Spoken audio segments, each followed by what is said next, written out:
Baik, bismillah. Yang pertama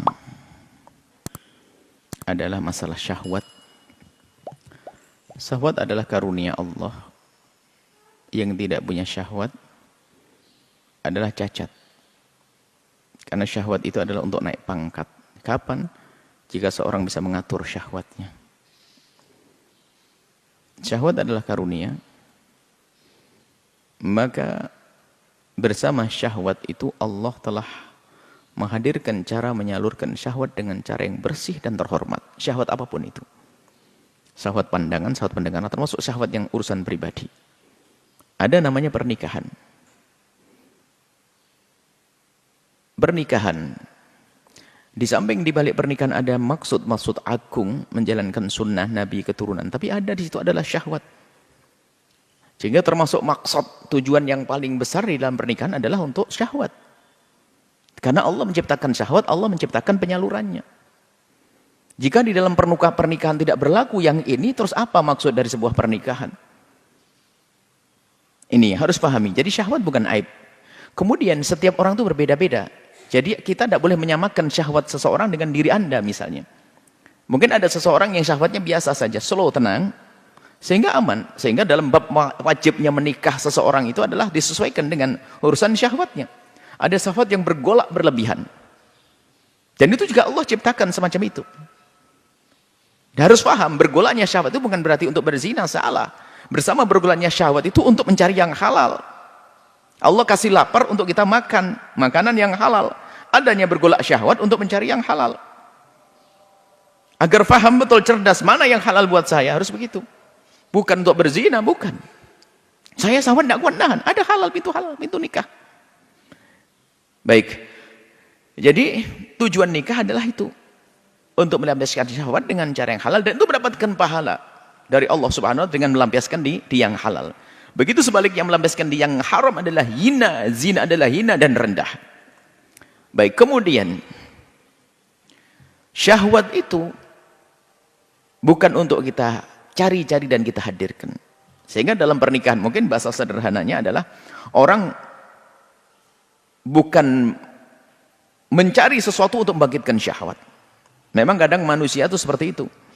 Pengen cari makanan yang menguatkan syahwat, pengen ini syahwat. Syahwat itu artinya pernikahan adalah di saat syahwat bangkit ada pelampiasan yang halal. Bukan hidup kita adalah binatang pun tidak begitu, nggak ada binatang minum obat penguat itu nggak ada. Binatang sederhana selesai, tapi manusia lihat. Pengen mencari sesuatu yang bisa membangkitkan syahwatnya. Mulai dari cara menu, kalau sudah dapat tawaran makanan menguatkan syahwat, dia senang semangat. Apa itu? Akan tapi ada sebagian orang nggak pakai itu pun syahwat bergolak, dan itu dari Allah, bukan dia sengaja mencarinya. Syahwat bangkit. Akan tapi di balik ini semua ada penyaluran yang halal. Ada memang orang yang naudzubillah mencari-cari syahwat. Mencari-cari syahwat contohnya adalah melihat tontonan, gambar-gambar yang nggak layak. Kalau sudah syahwat itu diundang, gimana akan diusir?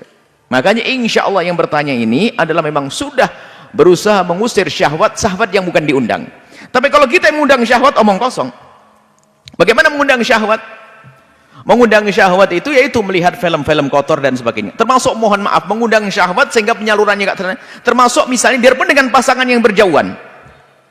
Dengan pasangan yang berjauhan bangkit syahwat, pelampiasannya di mana setelah itu? Maka menghentikan syahwat adalah dengan cara banyak memohon kepada Allah dan seterusnya. Jangan mengundang syahwat. Sehingga betul jika syahwat itu yang datang begitu saja, begitu mudah untuk kita usir. Contoh ada seseorang tiba-tiba bangkit syahwatnya. Dia mengambil air wudhu, baca Al-Quran, atau sholat, atau dia mengadakan aktivitas yang lainnya akan hilang. Tapi yang repot adalah syahwat yang diundang. Dengan membuka internet dan sebagainya. Gimana kita bisa mengusirnya? Sehingga menjadikan sebab, ya, syahwat susah diusir, maka akan kebayang-bayang. Akan menjadi berat di dalam menjalani hidup. Karena dia urusan dengan syahwat. Dan yang bertanya ini semoga termasuk golongan orang yang memang bukan mengundang syahwat, tapi tiba-tiba syahwat datang kepadanya, dan itu normal. Anda normal, wanita normal punya syahwat yang datang kepada Anda, kemudian Anda berusaha mengusir seperti yang sudah kami sampaikan di majelis yang lain, di pertemuan yang lain. Anda berusaha mengusir tapi kok masih ada syahwat. Ada, wajar. Anda normal, kemudian pelampiasan halal Anda adalah tidak ada, lagi berjauhan. Maka kami himbau, kedekatan itu penting. Jangan hanya mementingkan urusan yang artinya ekonomi, rezeki bisa dicari di mana saja. Tapi kalau urusan kehalalan ini harus dengan pasangan. Harus dengan pasangannya. Tidak bisa di tempat lain lalu melakukan zina, nggak boleh. Kemudian ini jawaban untuk yang pertama secara khusus. Jika suami Anda pergi karena urusan nafkah, Anda tidak cukup memanggilnya. Akan tapi di samping Anda memanggilnya untuk kembali, sampaikan kerinduan Anda, di sisi lain Anda harus yakinkan kepada beliau bahwasanya Anda tidak akan menuntut urusan nafkah. Anda menyuruh pulang, kalau misalnya Anda punya tuntutan, mereka bingung nanti sampai di rumah ribut lagi urusan nafkah. Mereka bingung. Tapi kalau Anda pastiin, abang kita makan ada apanya. Yang penting kita ketemu dengan halal. Orang lain bisa hidup dengan sederhana, kenapa kita tidak? Kalau memang suami Anda sudah Anda beritahu semacam itu, Anda yakinkan, abang saya tidak akan menuntut urusan nafkah. Kita cari bersama. Yang penting kita bertemu. Kita punya suami istri harus bertemu. Nah, sampaikan hajat Anda sebagai seorang istri.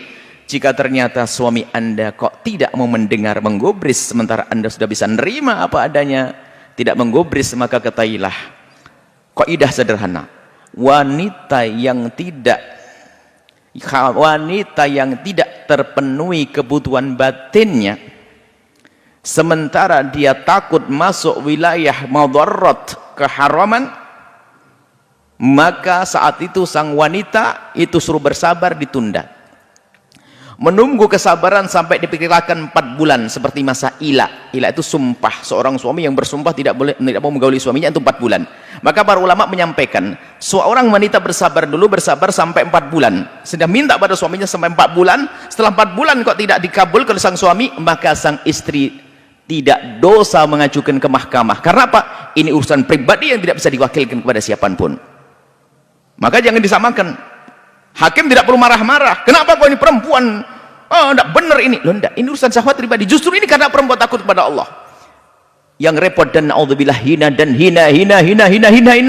Suaminya berjauhan, dia menikmati dengan laki-laki lain di rumahnya. Terhinakan di dunia dan di akhirat. Dosanya double. Dosa kepada Allah, dosa kepada suami. Akan tapi dengan cara mengajukan ke mahkamah, minta untuk dipisah. Setelah dicerai oleh mahkamah akan ngurusi suaminya. Memanggil suaminya, kalau suaminya nggak mau datang maka dicerai oleh sang suami, maka dia akan menikah setelah itu dengan suami yang baru lagi setelah masa iddah selesai. Jadi tidak bisa melakukan keharaman. Hati-hati, urusan syahwat ini beda, bisa menjadikan semua bermasalah. Karena urusan seperti orang lapar, bahkan lebih dari itu kalau urusan syahwat bangkit, apalagi zaman-zaman semacam ini. Maka tolonglah, kebersamaan itu penting, suami istri penting.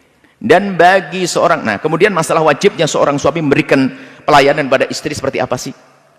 Imam Ghazali menganjurkan, bukan suatu kewajiban, menganjurkan seorang suami itu hendaknya mendatangi istrinya itu paling tidak itu jangan kurang dari 4 hari. Digambarkan kalau istrinya 4 itu ketemu lagi. Gambarannya kata Imam Ghazali. Atau seperti dikatakan oleh Imam Ahmad dan para ulama mengatakan, jangan sampai dalam masa suci tidak pernah didatangi. Karena ini dianggap sebuah kezaliman. Dalam sekali masa suci jangan sampai tidak didatangi, tanpa uzur tentunya. Kalau ada uzur lain cerita, misalnya suami lagi ini. Tapi kalau sudah tidak datangi lebih dari 4 bulan, maka seorang istri kalau sabar tidak menuntut, no problem, nggak ada masalah. Sebab secara qadha nggak bisa qadhi ikut campur gara-gara tidak bisa tidak digauli. Kalau istrinya rela nggak ada masalah. Tapi di hadapan Allah seorang suami yang menelantarkan ini haram. Jadi ada qadhaan wa dayanatan di sini.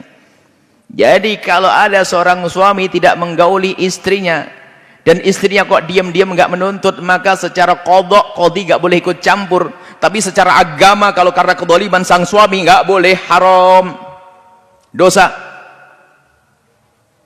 Nah, maka di saat sang suami tidak bisa memenuhi istrinya sebab apapun, bahkan kalau seandainya sakit sekalipun, karena kebutuhan ini kebutuhan pribadi, nggak bisa diwakilkan ke siapapun. Pengabdian bisa diberikan. Seorang istri minta cerai, menikah lagi, tetap dia mengabdi, mungkin memberikan, mengirim uang atau mengirim pembantu, bisa saja. Tapi urusan yang ini tidak bisa main-main. Ini urusan syahwat, sehingga sampai 4 bulan, batas 4 bulan. Kalau ternyata sang suami tidak mau menggauli istrinya, maka saat itu sang istri boleh mengajukan ke mahkamah, diceraikan, kemudian setelah itu menikah dengan laki-laki yang lain setelah masa iddah selesai dan akan terpenuhi Yang paling mengerikan hari ini adalah masalah perzinahan. Begitu mudah perzinahan. Dan kita mendengar berita di sana sini, sudah punya suami masih berzina. Naudzubillah. Rendah sekali itu orang. Sudah punya suami. Maka bagi yang ingin selamat, seperti yang bertanya, pertanyaan istimewa, ini wanita mulia, solehah dia. Yang bertanya wanita solehah. Suaminya jauh, sementara syahwat yang bergolak, dia ingin cari solusi. Sudah berusaha untuk menjauhkan syahwat. Akan tapi masih saja datang, karena syahwat adalah fitrah, maka solusinya adalah, sampaikan kepada suami, kalau memang dalam tempo yang Anda tentukan tidak bisa pulang, kemudian tidak mau pulang, tidak merencanakan pulang, maka setelah itu Anda ajukan ke mahkamah, dan Anda akan dicerai karena apa? Ini adalah kebutuhan pribadi Anda yang tidak boleh, yang tidak bisa diwakilkan kepada siapapun. Keselamatan akhirat lebih penting. Sehingga dikatakan oleh para ulama, boleh mengajukan tolak yang semula tolak dilarang menjadi boleh karena raf'ud dharar, untuk mengangkat kemadharatan, musibah bagi seorang wanita. Karena dia akan tersiksa dengan menjaga syahwat tersebut. Menjaga syahwat tersiksa bisa jadi suatu ketika kepleset dalam berzinaan. Kalau sudah syahwat bangkit, gelap mata, naudzubillah. Sehingga kalau sudah tidak punya malu akan menjadi pezina-pezina, lebih besar madharatnya. Maka boleh mengajukan perceraian. Seperti itu. Anda yang bertanya bisa mengukur ini semuanya. Dan jangan berkhianat, seorang perempuan dikit-dikit ngajukan cerai tanpa alasan yang jelas, nggak boleh. Atau naudzubillah karena sudah berpikir tentang laki-laki yang lain, nggak boleh. Tapi kalau sifatnya adalah karena memang suami tidak memenuhi urusan kebutuhan batinnya, benar-benar tidak peduli sang suami, nggak pernah menggauli, nggak pernah menyentuh, nggak pernah ini, maka setelah 4 bulan boleh ngajukan kemah. Dan suami zalim haram. Kecuali suami ada uzur. Mohon maaf, uzurnya apa? Impotensi, sakit, dan istri rela, maka ya nggak ada masalah. Tapi kalau suaminya tidak ada uzur dan dia bisa mendatangi istrinya, kemudian istri yang menghendaki, menginginkan, lah kok tidak memberi, maka sang suami zalim dan haram, dosa hukumnya, fasik dia. Kenapa? Ini menyiksa hati seorang wanita. Di bawah naungannya, tapi tidak diberi. Seperti hal nafkah zahir juga demikian. Hanya kalau nafkah zahir langsung qadaan, qadhi bisa bermain di sini. Tapi kalau nafkah batin, qadhi tidak akan bermain kecuali wanita mengajukan ke mahkamah. Wallahu a'lam bissawab.